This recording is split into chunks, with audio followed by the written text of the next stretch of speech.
Hey there, fellow travelers, or should I say, oi, fellow travelers, or maybe I should say, hola, fellow travelers. Mark here with Wolters World, and today we're back in Brazil. And today I want to talk about are some of the differences between Portuguese from Portugal and Portuguese from here in Brazil. Because if you go online and you want to buy a book for learning Portuguese, or you want to get an app about learning Portuguese, a lot of them will say, oh, we have a Portuguese, class, but then we have a Brazilian Portuguese class, or a Portuguese book and a Brazilian Portuguese book. Because sometimes people make it like they're almost two separate languages. But in all honesty, I would probably put the differences kind of between, Portuguese from Portugal and Portuguese from Brazil. It's kind of like English from the UK and English from the US. I mean, you're going to be fine. People understand you. The only people that don't, it might be because the accent, or people are kind of snooty, like, oh, you speak with you speak Brasileiro. You don't speak real Portuguese.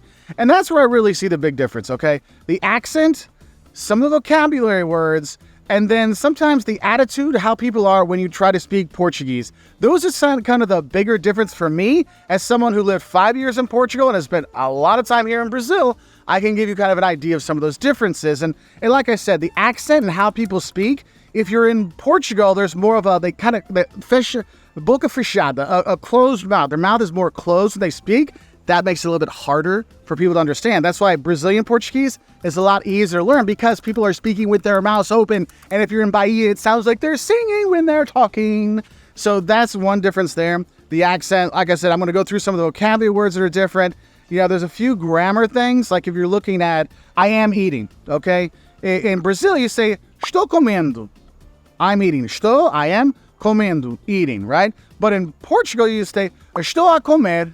Estou a comer. So you don't have the gerunds so much when you're doing like the I am eating part in Portugal, but here in Brazil, you do use the gerunds, okay? But let's be honest, you're not here for these other things. And another accent thing, as I would say, is if you hear more of the sh in the words, like Lisboa from Portuguese, Portugal. But if you're here in Brazil, you might hear that sh as well if you're like in the Rio area, because they still have some of that influence there, okay? But let's get to the word. Let's get to the really vocabulary words that are different when it comes to Portugal and Brazil. And I think we'll start off with something easy, something you're going to have no matter where you go. Ice cream, right? Ice cream is fantastic. It's hot here. If you can't tell in Brazil, Portugal gets warm as well, and you want to have ice cream. But here in Brazil, you say sorvete.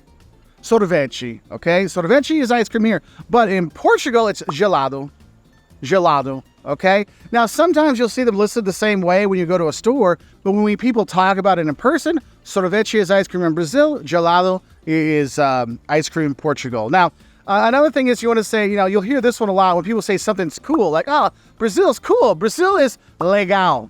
Legal means cool in Brazil, but in Portugal, you might say giro, which is cool, or fixe is another way to say cool in Portugal. So there's a difference there. As a tourist, I think sometimes the transportation options can throw you off, because here in Brazil, if you want to take a train, and there's not a lot, so you're not going to take it too many of them, but a train is trem.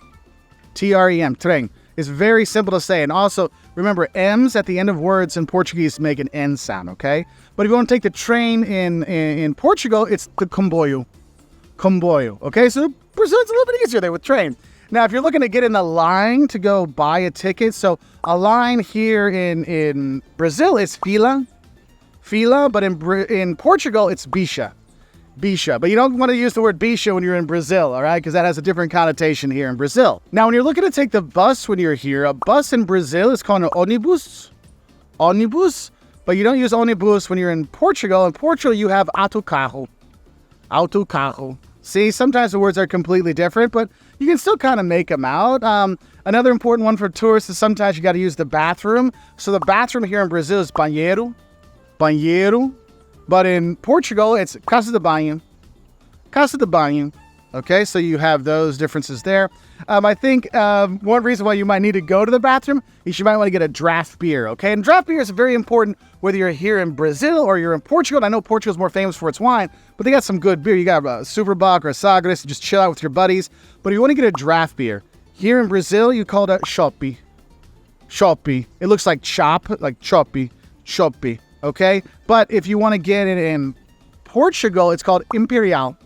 Imperial. And both of them will be like a small draft beer, because both places get hot and both places like cold beer. I mean, Brazil, the beer is even colder than in Portugal, but a chopp here in Brazil is a great way to cool off. An Imperial in Portugal will do you right. Now, if you're going around the countries, both countries have great beaches you can visit, whether you're going to the beaches in Rio or you're going to the northeast of Brazil, or maybe you're going to Algarve in Portugal, and you're going to see some backside. So butt, okay, butt here and I mean butt as in the part of your body. You're going to hear more bunda would be like the Brazilian slang way to call your butt, like a bunda, whereas in Portugal it's more rabo.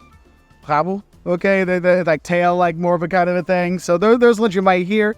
And the thing is, if you come to Brazil, you'll see academias everywhere. You're like, wow, that's a lot of schools. No, those aren't schools. That's a gym. So a gym in Brazil is called academia, okay?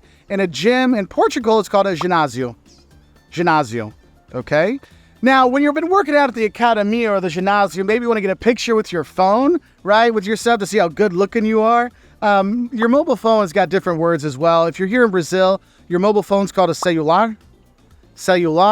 And in Portugal, it's telemóvel or just móvel. Okay, they use that. If you're going to be grabbing one of those really cold bem geladinha, really cold beers, a fridge here in Brazil is called a geladeira. But in Portugal, it's a frigorífico. Okay, and both of them make sense. Like one, it's an ice machine kind of thing, and the other one's it's a freezer machine. So you kind of get the idea. If you speak Portuguese, you'll know what they mean. There's just two different words that you use. And if you're coming for a business meeting, perhaps you want to wear your suit. A suit here in Brazil is called a terno. But if you're going to Portugal, it's a fato. And here's the thing, these words, people will understand each of them. And if people go, oh, I don't know what that is, I don't speak Brazilian, they're just being really snooty. Because I actually have had that in Portugal. Because when I went to Portugal, when I moved there, I lived in Brazil beforehand, and I got there, and they're like, oh, you speak really good Brazilian. I'm like, really?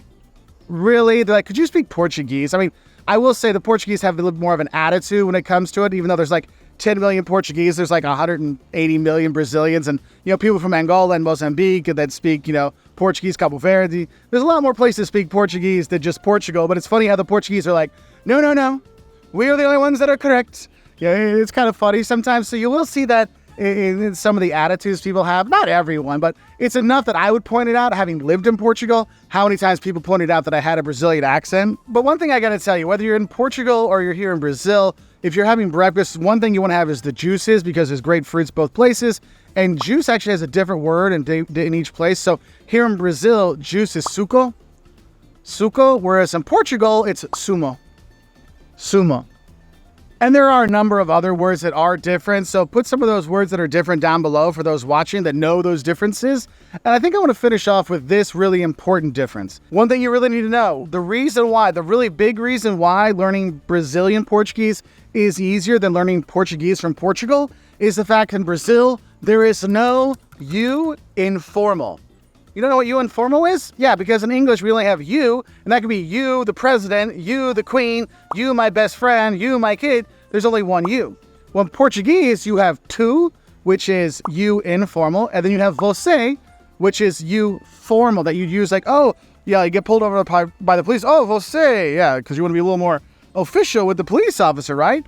And so there is that difference. And since Brazil doesn't have that kind of informal version, it drops out 2 of the 6 conjugations you have to learn for verbs. Because you have the I, you, he, she, you formal, and then we, then there's like you guys informal, then there's you guys formal, and them and they, you have those things. Well, in Brazilian Portuguese, you don't have the you guys informal and you don't have you informal, so that's wiped away. So instead of having to learn 6 different conjugation parts, you only have to learn 4.